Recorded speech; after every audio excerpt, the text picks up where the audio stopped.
Hi everyone. आज के video में देखने वाले हैं बीपीएससी टीआरई 3 का प्रीवियस ईयर क्वेश्चन जो आपके BPSC TRE 4 state second phase के लिए काफ़ी ज़्यादा इंपॉर्टेंट है। इसका एग्जाम 21/7/2024 को हुआ था। जो भी आपको आंसर बताया जाएगा बीपीएससी आयोग द्वारा ऑफिशियल आंसर जो जारी किया गया था उसी के बेस पे आपको आंसर सारे बताए जाएंगे। तो चलिए शुरू करते हैं आज का पहला क्वेश्चन। लेकिन उससे पहले अगर आप बीपीएससी टीआरई 4 स्टेट 2024 की तैयारी कर रहे हैं तो आप लोग के लिए आपके सिलेबस में 15 यूनिट है और हमने 15 यूनिट से सारे टॉपिक वाइज क्वेश्चन आंसर आपके लिए रेडी किया है आपके सिलेबस के अकॉर्डिंग। और साथ में प्रीवियस ईयर क्वेश्चन आंसर ये सब कुछ मिलेगा सिर्फ 300 में। साथ में आप अगर व्हाट्सअप पेड ग्रुप आप ज्वाइन करते हो जिसके अंदर आपको डांस का 80 marks, GK GS 40 marks, language paper का 30 मार्क्स और आपको गाइड किया जाएगा एग्जाम की तैयारी कैसे करनी है, कैसे आप फर्स्ट अटेम्प्ट में पेपर क्वालिफाई कर सकते हो। जैसे मैंने अपना खुद का पेपर क्वालिफाई किया है। अगर आप स्टेट की तैयारी कर रहे हैं तो आपका 100 मार्क्स का डांस और 50 मार्क्स का arts of teaching and other skill आपको कंप्लीट नोट्स दिया जाएगा। ये सब कुछ मिलेगा सिर्फ 500 में जो डेली बहुत सारे बच्चे ज्वाइन कर रहे हैं। आप भी ज्वाइन कर सकते हो इस नंबर पे व्हाट्सअप करके। इसी कंप्लीट नोट्स को जानने को लेकर आप मुझे कॉल भी कर सकते हो या व्हाट्सएप पे मैसेज भी कर सकते हो। तो चलिए शुरू करते हैं आज का पहला क्वेश्चन।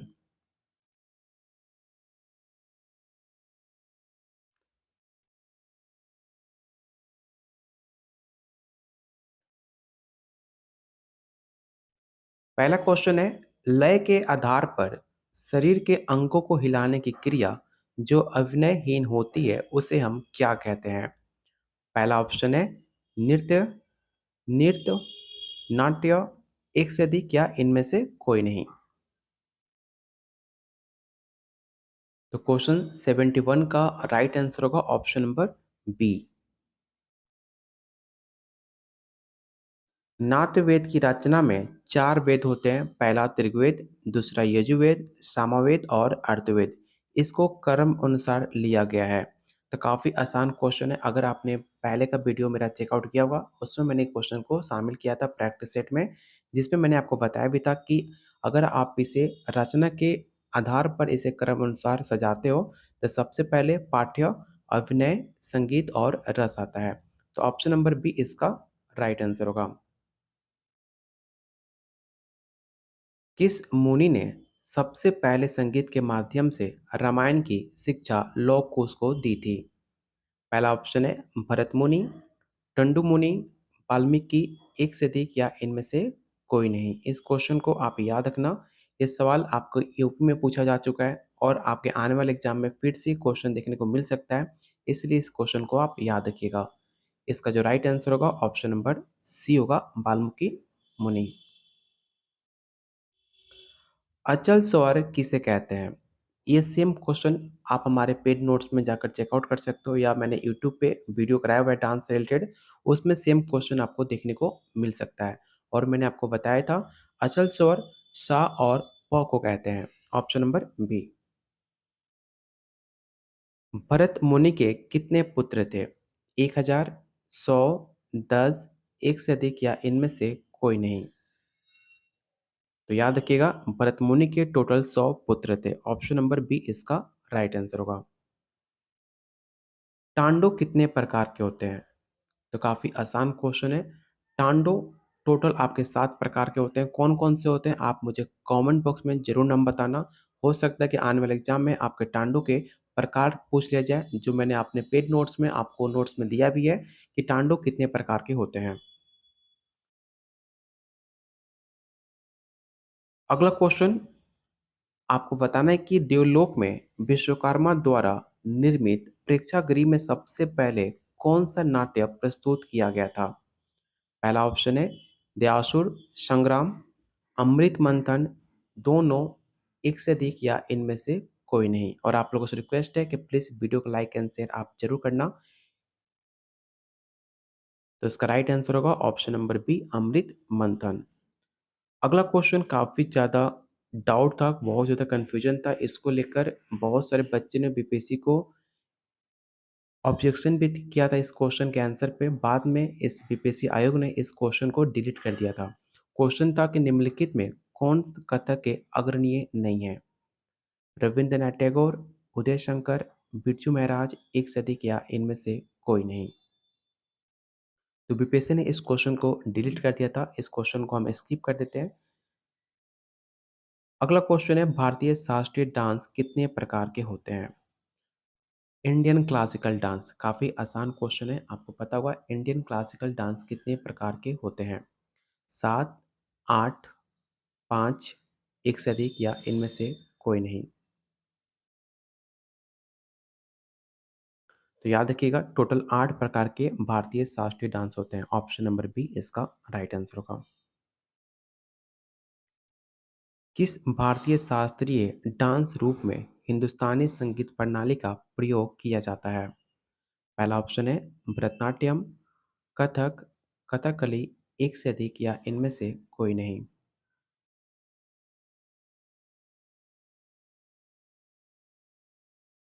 तो इसका राइट आंसर होगा option number B Kathak. Kathak में कुल कितने घराने हैं? काफ़ी आसान क्वेश्चन है, याद रखिएगा कि कथक में टोटल 3 घराने होते हैं। Option number B. किस रस को सभी 9 रसों को राजा माना गया है? मैं आप लोगों से रिक्वेस्ट करूँगा कि जो भी मैं आंसर बता रहा हूँ, बीपीएससी आयोग द्वारा ऑफ़िशियल आंसर है।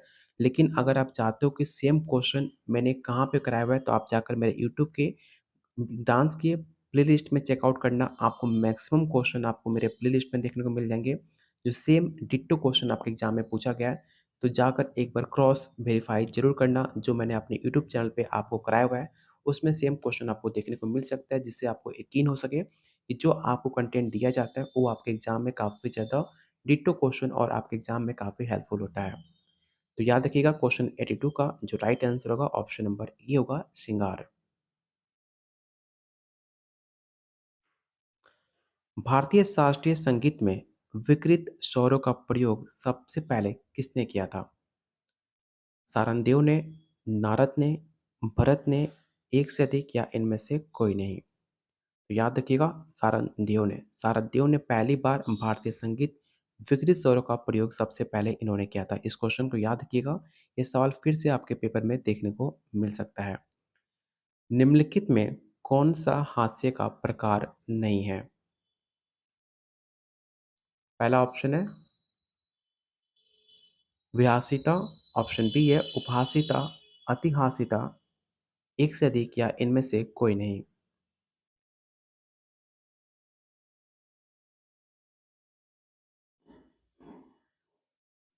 तो इसका राइट आंसर होगा ऑप्शन नंबर ई, इनमें से कोई नहीं। धर्मवीर, युद्धवीर, दानवीर, दयावीर आदि किस प्रकार के डैश हैं? नायक हैं, रस है, वीर है, एक से अधिक या इनमें से कोई नहीं। तो काफ़ी आसान क्वेश्चन है, आपको पता होगा कि धर्मवीर, युद्धवीर, दानवीर ये सब आपके वीर हैं, वीर के प्रकार माने जाते हैं, जो काफ़ी आसान क्वेश्चन है। ऑप्शन सी इसका राइट आंसर होगा। अगला क्वेश्चन है, यम किस रस के देवता हैं? भयानक, ऑप्शन बी है करुण, ऑप्शन सी है रौद्र, एक से अधिक या इनमें से कोई नहीं।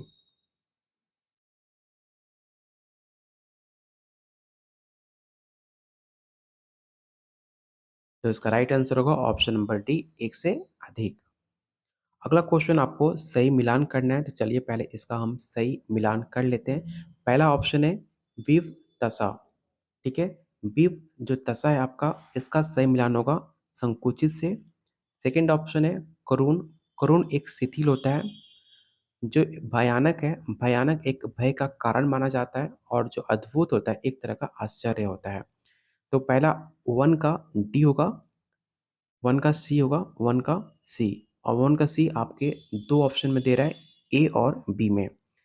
करुण का डी होगा, तो करुण का डी फर्स्ट ऑप्शन में दिया है, तो ऑप्शन ए इसका राइट आंसर होगा।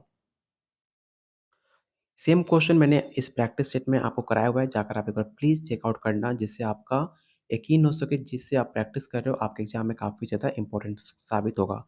पंडित विष्णु नारायण पाटखंडे जी के ताल लिपि अनुसार खाली का चिन्ह कौन-सा होता है? तो याद रखिएगा ऑप्शन ए इसका राइट आंसर होगा। 0 से भातखंडे जी, ताल लिपि के अनुसार को खाली चिन्ह से 0 से डिनोट किया करते थे। कौन-सा करुण रस के प्रकार है? इन 5 ऑप्शन में से आपको बताना है कि कौन-सा करुण रस का प्रकार है। तो इसका राइट आंसर होगा उपरोक्त में से एक से अधिक। किसके अनुसार जो भाव कभी उभरकर लुप्त हो जाता है या अगली क्षण विलीन हो जाता है, उसे व्यावसायिकरण कहते हैं? भरत को, जयदेव को, धनंजय को, एक से अधिक या इनमें से कोई नहीं?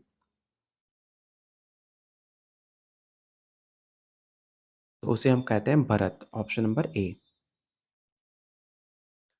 संभोग तथा विप्रलंभ किस रस के प्रकार माने जाते हैं? तो याद रखिएगा, जो आपका संभोग होता है, विप्रलंभ होता है, वो आपके श्रृंगार रस का प्रकार माना जाता है। ऑप्शन सी इसका राइट आंसर होगा। कुल कितने संचारी भाव हैं? 32, 33, 31, एक से अधिक या इनमें से कोई नहीं? तो इसका राइट आंसर होगा ऑप्शन नंबर बी। टोटल 33 प्रकार आपके संचारी भाव होते हैं, इसे आप याद रखिएगा।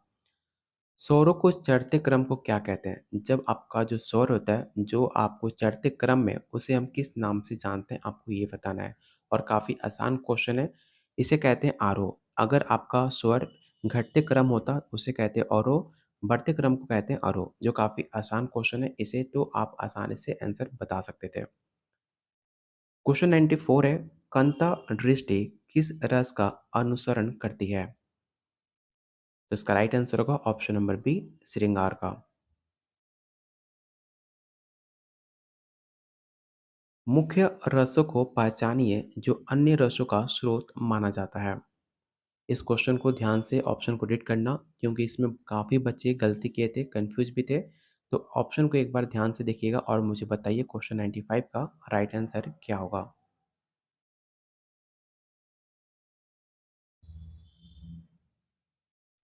तो इसका राइट आंसर होगा ऑप्शन नंबर डी, उपरोक्त में से एक से अधिक। अगला क्वेश्चन आपको सही मिलान करना है कि एक साइड आपका देव है और दूसरे साइड आपका रंग है।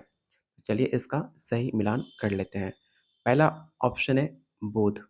बुध आपके बिल्कुल श्वेत माने जाते थे और आपके जो इंद्र देव थे, इंद्र देव आपके हल्का लाल हुआ करते थे, हल्का लाल थे। याद रखिएगा, जो इंद्र देव थे वो आपके हल्के लाल थे। बचे रुद्र, रुद्र आपके लाल हुआ करते थे और प्रमथस एक आपका श्वेत माने जाते थे। तो पहला 1 का सी होगा, 1 का बी होगा, ठीक है? 1 का बी और 2 का सी। 1 का बी और 2 का सी। तो एक ही ऑप्शन में आपको दिख रहा है, 1 का बी और 2 का सी। तो ऑप्शन ए इसका राइट आंसर होगा। निम्न वर्णित नायिका में कौन सी नायिका धर्मानुसार नहीं है? तो इसका राइट आंसर होगा ऑप्शन नंबर सी।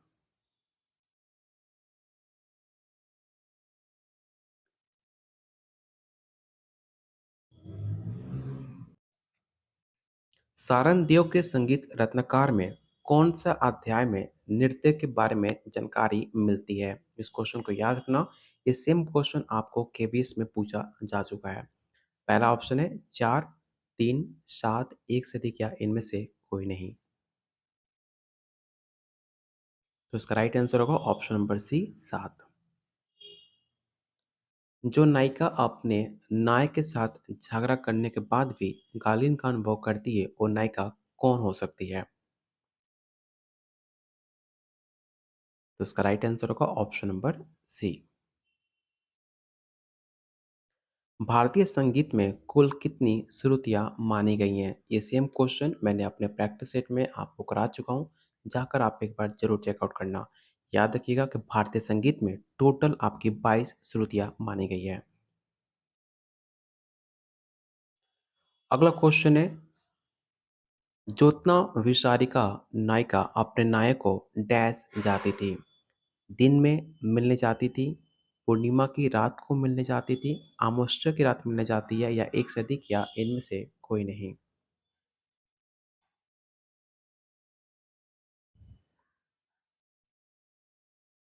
तो इसका राइट आंसर होगा ऑप्शन नंबर ई, उपरोक्त में से कोई नहीं। सीता किस प्रकार की नायिका है? उत्तमा, मध्यमा, आधमा, एक से अधिक या इनमें से कोई नहीं। तो याद रखिएगा, जो आपकी सीता हैं, वो आपकी उत्तम प्रकार की नायिका मानी जाती हैं, जो एक काफ़ी फ़ेमस एक पुस्तक भी है, जो उसके बारे में काफ़ी ज़्यादा ज़िक्र भी करता है, उत्तमा के बारे में, जो सीता को रिप्रेज़ेंट किया गया था। अगला क्वेश्चन है, राग बिहार के आरोह में कौन-सा स्वर वर्जित होता है? तो याद रखिएगा, रे और ध जो स्वर होता है, वो आरोह क्रम में इसे वर्जित माना जाता है। परिस्थिति के अनुसार नायिका के कितने प्रकार होते हैं? बात आपसे पूछा जा रहा है, सिचुएशन के अनुसार नायिका कितने प्रकार की होती हैं? 8, 7, 9, एक से अधिक या इनमें से कोई नहीं। तो इसका राइट आंसर होगा ऑप्शन नंबर ए, 8। भारतीय संगीत में शुद्ध ठाट कौन-सा माना जाता है? बिलावल, भैरवी, यमन, एक से अधिक या इनमें से कोई नहीं।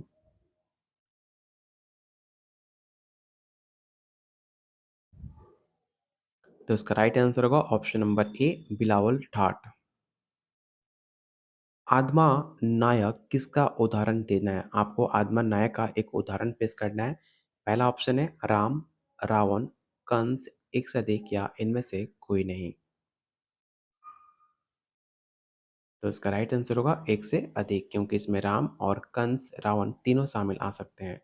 ठीक है? इसमें जो आपका राइट आंसर होगा एक से अधिक हो, क्योंकि आदमा जो नायक था वो रावण था और आपका कंस था। ठीक है? तो ऑप्शन डी इसलिए होगा क्योंकि बी और सी दोनों ऑप्शन इसमें शामिल है।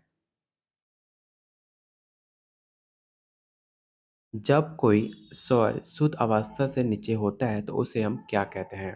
तो याद रखिएगा, अगर आप स्वर जो आपका है अगर शुद्ध अवस्था से अगर वो नीचे जा रहा है तो उसे हम कोमल स्वर के नाम से जानते हैं। सुदामा किस प्रकार के नायक थे? मोस्ट इम्पोर्टेंट क्वेश्चन है कि सुदामा जो थे वो किस प्रकार के नायक माने जाते हैं? तो याद रखिएगा, सुदामा धीर प्रांतांत के नायक माने जाते हैं। ऑप्शन नंबर सी इसका राइट आंसर होगा।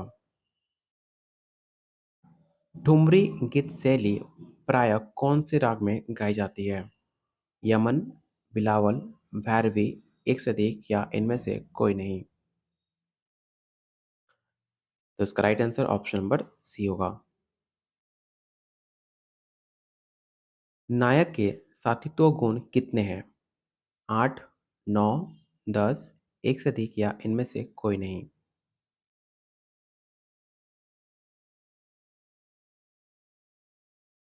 तो इसका राइट आंसर होगा ऑप्शन नंबर ए, 8।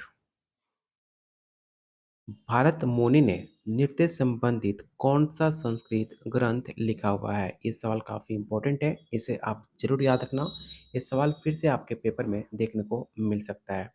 याद रखिएगा, उनका काफ़ी फ़ेमस संस्कृत ग्रंथ लिखा था नाट्यशास्त्र, जो कि भारत मुनि का एक फ़ेमस संस्कृत ग्रंथ माना जाता है। पंडित विष्णु नारायण भाटखंडे ताल लिपि के अनुसार सम का कौन-सा चिन्ह है? तो काफ़ी आसान क्वेश्चन है, याद रखिएगा कि पंडित विष्णु नारायण भाटखंडे का ताल लिपि के अनुसार सम चिन्ह कौन-सा है? तो याद रखिएगा, इसका राइट आंसर ऑप्शन नंबर ई होगा, उपरोक्त में से कोई नहीं, क्योंकि इस ऑप्शन में आपका सिंबल दिया ही नहीं गया है। नाट्यशास्त्र के अनुसार संयुक्त एवं असंयुक्त हस्त की संख्या क्रमानुसार कितनी होती है? 28, 23, 24, 32, 24, 13 या एक से अधिक या इनमें से कोई नहीं। तो इसका राइट आंसर होगा ऑप्शन नंबर सी। सप्तक के 12 स्वर में से 7 मुख्य स्वर को क्या कहते हैं?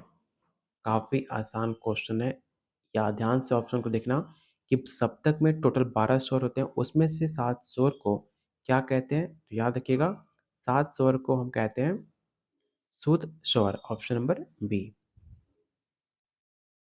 नाट्यशास्त्र किस छंद में लिखा गया था? तो इसका राइट आंसर होगा ऑप्शन नंबर सी। आप लोगों से रिक्वेस्ट है कि प्लीज़ अभी तक आपने वीडियो को लाइक एंड शेयर नहीं किया तो please video like and share करना, क्योंकि आपका एक लाइक हमें काफ़ी मोटिवेट करता है आप लोग के लिए और बेहतरीन से बेहतरीन क्वेश्चन लाने के लिए, जिसे आप बेटर प्रैक्टिस कर पाएँ और अपने फर्स्ट अटेम्प्ट में अपना पेपर क्वालीफाई कर पाएँ। तो प्लीज़ सारे लोग वीडियो को लाइक एंड शेयर ज़रूर करना और चैनल को ज़रूर आप सब्सक्राइब कर लेना, क्योंकि जहाँ पे डेली आपको अपडेटेड क्वेश्चन आपको डेली मिल सके। क्वेश्चन नंबर 1116 है कि अभिनय दर्पण किसके द्वारा लिखा गया था? तो याद रखिएगा, अभिनय दर्पण नंद किशोर केशवर के द्वारा लिखा गया था, जो कि राइट आंसर होगा ऑप्शन नंबर सी। भारतीय संगीत में लय कितने प्रकार के होते हैं? यकीन मानो अगर आप थोड़ा बहुत भी मेहनत करते हो संगीत के पेपर में, तो आप आसानी से बिहार में नौकरी ले सकते हो, जो काफ़ी अच्छी नौकरी है। इतना कोई टफ एग्ज़ाम नहीं होता, ना कोई टफ क्वेश्चन आता है, जो आप आसानी से पेपर क्वालीफाई कर सकते हो। बस जो आपको बताया जाए, अगर आप उतना ईमानदारी से कर लेते हो, तो फर्स्ट अटेम्प्ट में आप अपनी नौकरी ले सकते हो बिहार में, जो एक काफ़ी आरामदायक नौकरी है और अच्छा सैलरी के साथ। तो प्लीज़ थोड़ा बहुत मेहनत करो और आराम से अपना पेपर क्वालीफाई कर सकते हो। तो याद रखिएगा कि भारतीय संगीत में लय कितने प्रकार के होते हैं? तो आपके लय 3 प्रकार के होते हैं। ऑप्शन नंबर ए इसका राइट आंसर होगा। निम्नलिखित में अभिनय दर्पण के अनुसार कौन-सा दृष्टि भेद का प्रकार नहीं है? तो पहला ऑप्शन है निम्नलिखित, अलोलित, अलोकित, एक से अधिक या इनमें से कोई नहीं। तो इसका राइट आंसर होगा ऑप्शन नंबर बी। कौन-सा संस्कृत नृत्य ग्रंथ में 23 संयुक्त हस्त है? ये क्वेश्चन थोड़ा मॉडरेट लेवल का है। याद रखिएगा, जब भी आपसे संस्कृत नृत्य ग्रंथ में 23वां संयुक्त राष्ट्र पूछे, तो इसका राइट आंसर होगा ऑप्शन नंबर बी, अभिनय दर्पण। नाट्य शास्त्र में कौन-सा प्रकरण नृत्य की दृष्टि में महत्वपूर्ण है? तो इसका राइट आंसर होगा ऑप्शन नंबर बी, टांडो लक्षणम। Option B. राग खमाज को क्या कहते हैं? उत्तर राग, चंचल राग, आश्रय राग, एक से अधिक या इनमें से कोई नहीं। तो उसे कहा जाता है आश्रय राग। Option number C. Natya Shastra में कितने श्लोक हैं? 600, 1200, 6000, एक से अधिक या इनमें से कोई नहीं। तो नाट्य शास्त्र में टोटल बात की जाए श्लोक की, तो उसमें आपको 6000 से ज़्यादा श्लोक देखने को मिलता है, जो कि राइट आंसर होगा ऑप्शन नंबर सी। अनादि काल में पहले घराने किस नाम से जाने जाते थे? जिला, राज्य, शहर, एक से अधिक या इनमें से कोई नहीं।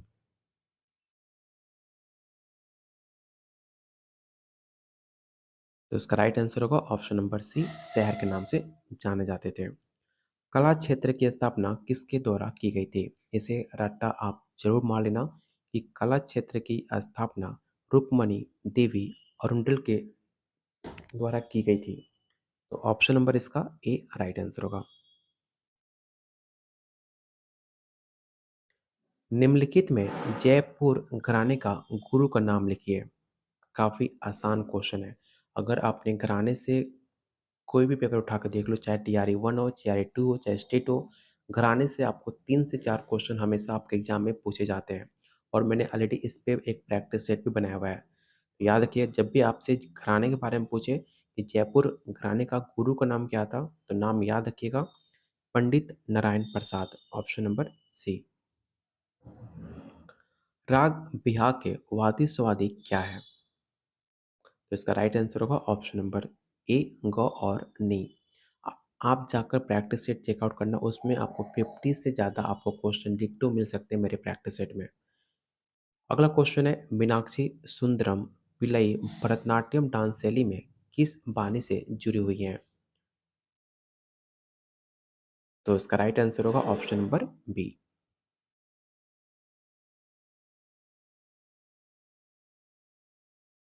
चमत्कारिक डांस प्रस्तुत करना किस घराने की विशेषता है? जयपुर घराना, बनारस, लखनऊ, एक से अधिक या इनमें से कोई नहीं। तो इसका राइट आंसर होगा ऑप्शन नंबर ए, जयपुर घराना। देवदासी का अर्थ क्या होता है? काफ़ी आसान क्वेश्चन है। देवदासी का जो अर्थ होता है, देवियों को दासी, देव की दासी को देवदासी कहा जाता है। निम्नलिखित में कौन से कलंकार तांजवुर बानी से बने हुए हैं? ठीक है, तो इस क्वेश्चन का जो राइट आंसर होगा ऑप्शन नंबर डी होगा, एक से अधिक।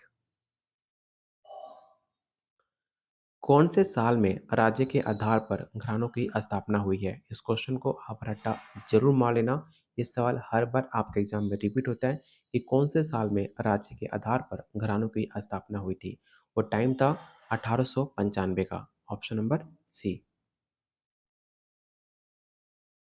रूपक ताल में कितनी मात्राएं होती हैं?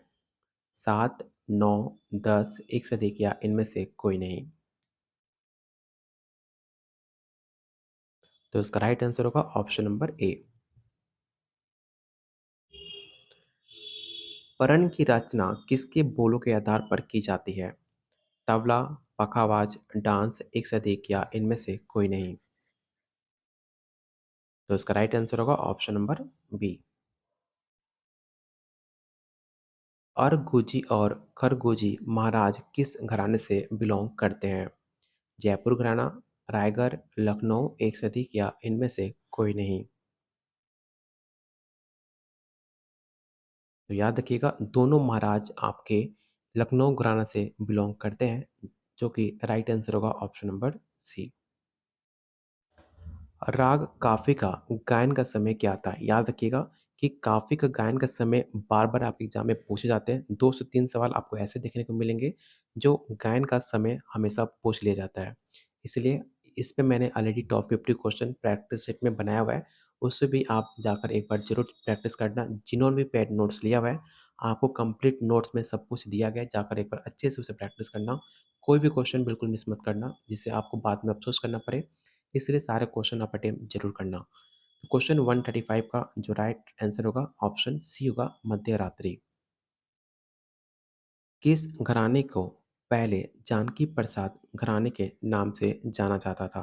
ये सवाल ऑलरेडी आपके केवीएस में पूछा जा चुका है। तो याद रखिएगा, पहले जानकी प्रसाद के घराने से नाम से जाता था, लेकिन अब उसे बनारस घराना के नाम से जाना जाता है। अंचन जी महाराज का यथार्थ नाम क्या था? पहला ऑप्शन है हरिप्रसाद, जगन्नाथ प्रसाद, हनुमान प्रसाद, एक से अधिक या इनमें से कोई नहीं? तो इसका राइट आंसर होगा ऑप्शन नंबर बी। आपको बता दूं फिर से कि जो भी मैं आंसर बता रहा हूँ, कोई भी मेरा आंसर अपने मन से नहीं बता रहा। जब बीपीएससी आयोग द्वारा जो फाइनल आंसर डिक्लेयर किया गया था, उसी के बेस पे मैं सारा आंसर बता रहा हूँ। तो आप इसे ऑफिशियल आंसर के तौर पे लेकर चलना। जो आंसर बताया जा रहा है आपका, वही आपका राइट आंसर होगा। बनारस घराने की मुख्य बंदी से किन बोलों पर आधारित है? तो इसका राइट आंसर होगा ऑप्शन नंबर ए, नटवरे। एक सप्तक में कुल कितने स्वर होते हैं? कितना हलवा क्वेश्चन है। आपको पता होगा कि एक सप्तक में टोटल 12 स्वर होते हैं। मैंने ऑलरेडी 12 स्वर अपने डिटेल पेड नोट्स में आपको दिया हुआ है, जाकर एक बार जरूर चेकआउट करना। निम्नलिखित में किस विशेषता को लखनऊ घराना अधिक महत्व देता है? तो याद रखिएगा, बात की जाए लखनऊ घराना को अधिक महत्व देने वाले की, तो सबसे ज़्यादा महत्व देता है सुंदर भाव और भंगिमा। पंडित बिरजू महाराज के पिता कौन थे? शंभू महाराज, लक्षू महाराज, अक्षन महाराज, एक से अधिक या इनमें से कोई नहीं? तो पंडित बिरजू महाराज के पिता अक्षन महाराज को माना जाता है, ऑप्शन नंबर सी। स्वर कितने प्रकार के होते हैं? देखो, मैं आपको एक बात बताता हूँ, जो म्यूजिक से है ना, म्यूजिक के बहुत सारे क्वेश्चन आपको डांस में मिलेंगे और डांस के कुछ क्वेश्चन म्यूजिक में मिलेंगे। इसलिए मैंने अपनी क्लासेस में म्यूजिक के जो इम्पोर्टेंट क्वेश्चन, जो ऐसे टॉपिक्स जो डांस में भी है और आपके डांस म्यूजिक में भी है, उस दोनों टॉपिक्स को मैंने डांस से रिलेटेड आपको इम्पोर्टेंट क्वेश्चन डांस में बनाया हुआ है। इसलिए उस सारे नोट्स को आप एक बार जरूर चेकआउट करना। स्वर कितने प्रकार के होते हैं? तो काफ़ी आसान, आप जब भी डांस क्लास में ज्वाइन किए होंगे, वहाँ तब से आपको बताया जाता है कि स्वर आपके 4 प्रकार के होते हैं, ठीक है? ऑप्शन नंबर बी, ठीक है? 2 प्रकार के होते हैं, ठीक है? 2 प्रकार के होते हैं आपके स्वर। ऑप्शन नंबर ए इसका राइट आंसर होगा। पंडित बिरजू महाराज को किस पुरस्कार से सम्मानित किया गया था? इस क्वेश्चन को याद रखिएगा, काफ़ी अच्छा क्वेश्चन है। बार-बार एग्ज़ाम में पूछा जाता है कि पंडित बिरजू महाराज को किस पुरस्कार से सम्मानित किया गया था? इनको बहुत सारे अवार्ड से सम्मानित किया जा चुका है, लेकिन इन ऑप्शन में जो ऑप्शन दिए गए हैं, उस ऑप्शन में से कोई एक ऑप्शन चुनना है। तो याद रखिएगा, पद्म विभूषण से इनको नवाजा जा चुका है पंडित बिरजू महाराज को। जयपुर घराने की मुख्य विशेषता क्या है? तो इसका राइट आंसर होगा दमदार और ऊर्जावान। जिस राग को उसके थाट का ही नाम दिया जाता है उसको क्या कहते हैं? तो याद रखिएगा, जिस राग को उसके थाट के नाम दिया जाता है उसे आश्रय राग के नाम से जानते हैं। पंडित दुर्गालाल किस घराने के हैं? जयपुर, लखनऊ, बनारस, एक से अधिक या इनमें से कोई नहीं? तो आपने नाम सुना होगा पंडित दुर्गालाल, जो कि आपके जयपुर के घराने के रहने वाले थे। अभिनय के अनुसार शरीर के अंग को किन-किन भागों में विभाजित किया गया है? पहला ऑप्शन है प्रत्यंग अंग, उपांग, एक से अधिक या इनमें से कोई नहीं। तो याद रखिएगा, इसका राइट आंसर ऑप्शन डी होगा, उपरोक्त में से एक से अधिक। वो नृत्य जो आम लोगों और संस्कृति से जुड़ा हुआ है उसे हम क्या कहते हैं? क्या उसे हम शास्त्रीय डांस कहते हैं, लोक डांस कहते हैं, आधुनिक डांस कहते हैं या एक से अधिक या इनमें से कोई नहीं? याद रखिएगा, उसे हम लोक डांस के नाम से जानते हैं, लोक नृत्य के नाम से जानते हैं। अगला क्वेश्चन है, बिंदादीन महाराज किस देवता के भक्त माने जाते हैं? कृष्ण के, राम के, गणेश के या एक से अधिक या इनमें से कोई नहीं? तो याद रखिएगा, बिंदादीन महाराज बहुत बड़े भक्त थे आपके कृष्ण जी के। ऑप्शन इसका ए राइट आंसर होगा। और आज का लास्ट क्वेश्चन, उससे पहले अगर अभी तक भी आपने वीडियो को लाइक एंड शेयर नहीं किया तो प्लीज़ वीडियो को लाइक और अपने दोस्तों में, अपने ग्रुप्स में वीडियो को ज़रूर शेयर कर लेना और चैनल को ज़रूर सब्सक्राइब रखिएगा, क्योंकि आपका जब तक सिलेक्शन नहीं हो जाता तब तक आपको ऐसे ही इंपॉर्टेंट क्वेश्चन प्रैक्टिस सेट कराते रहेंगे। तो प्लीज़ वीडियो को लाइक एंड शेयर आप ज़रूर करना। पंचम सवारी में कितनी मात्राएँ होती हैं? तो याद रखिएगा, टोटल मात्रा 15 इसमें देखने को मिलता है। तो आज के वीडियो में हमने डांस से रिलेटेड 150 क्वेश्चन, जो आपके सब्जेक्ट से 80 क्वेश्चन पूछे जाते हैं बीपीएससी टीआरई 3 में, उस सारे क्वेश्चन को हमने ऑफिशियल आंसर के साथ कंप्लीट किया हुआ है। उम्मीद करता हूँ वीडियो पसंद आई होगी, तो प्लीज़ वीडियो को लाइक एंड शेयर आप ज़रूर करना। अगर आप सीरियस हो, अपने फ्यूचर, अपने भविष्य को लेकर चाहते हो कि बीपीएससी टीआरई 4 या स्टेट सेकंड फौज में आपका फर्स्ट अटेम्प्ट में आपका पेपर क्वालिफाई हो, तो ज़रूर आप इस पेड नोट्स व्हाट्सएप ग्रुप को ज़रूर ज्वाइन करना, जहाँ पे आपको डांस से रिलेटेड, चाहे आप बीपीएससी की तैयारी कर रहे हो, तो वहाँ पर आपको 80 मार्क्स का dance, GK GS 40 number, language paper 30 marks और आपको गाइड प्रॉपर किया जाएगा, कैसे एग्ज़ाम पे तैयारी करनी है, कैसे आप एग्ज़ाम फर्स्ट अटेम्प्ट में क्वालिफ़ाई कर सकते हो, सब कुछ आपको बताया जाएगा। अगर आप स्टेट की तैयारी कर रहे हो तो 100 मार्क्स का आपका डांस हो गया, 30 मार्क्स का arts of teaching and 20 number का अदर स्किल, जैसे कि रीजनिंग, मैथ, आपको सब कुछ बताया जाएगा। ये सब कुछ मिलेगा 500 में, साथ में आपको गाइड भी किया जाएगा। अगर आप इंटरेस्टेड हो लेने के लिए तो आज ही इस नंबर पे व्हाट्सएप या कॉल करके अधिक जानकारी ले सकते हो। तो मिलते हैं बहुत जल्द अगले वीडियो में, तब तक के लिए कीप वॉचिंग, कीप शेयरिंग।